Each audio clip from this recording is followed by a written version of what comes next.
Renaud, vous êtes associé en charge de la RSE chez Yoda Consulting. Bonjour et merci d'être avec nous. Bonjour.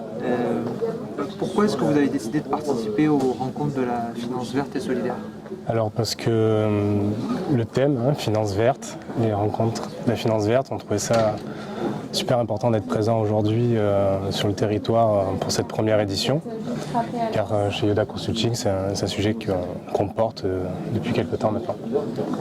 Alors je crois que vous intervenez sur une table ronde qui concerne le reporting extra-financier. Tout à fait. Vous pouvez nous expliquer un peu ce que c'est? Alors justement, on parle de finance verte, donc le reporting extra-financier, c'est la façon de produire des états qui du coup ne sont pas financiers, c'est pour ça qu'on emploie le terme finance verte.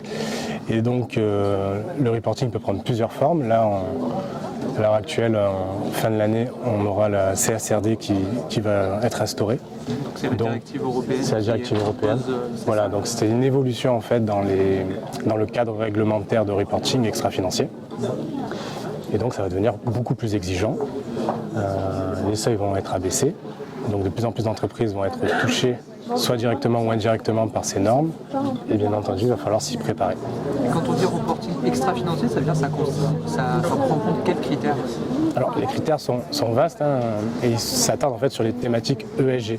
L'extra-financier, on peut faire le lien avec l'ESG, donc pour environnement, social et gouvernance.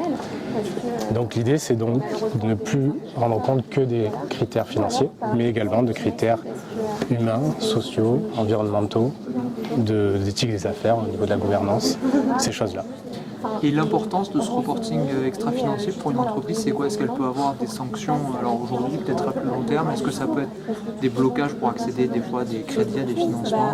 Alors tout à fait, je pense qu'il y a beaucoup d'acteurs aujourd'hui qui vont en parler sur cette thématique de la finance verte et donc des prêts impact, des fonds impact, tous ces sujets. Donc, effectivement, il y a une lame de fond en fait sur ces sujets où l'économie progressivement se déplace le curseur sur des sujets donc plus ESG que purement financiers. Donc au niveau en tout cas de la réglementation, bien sûr, il y aura des sanctions prévues.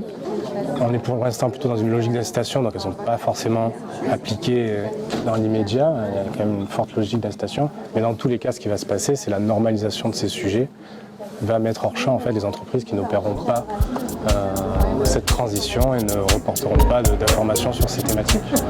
Très bien, merci.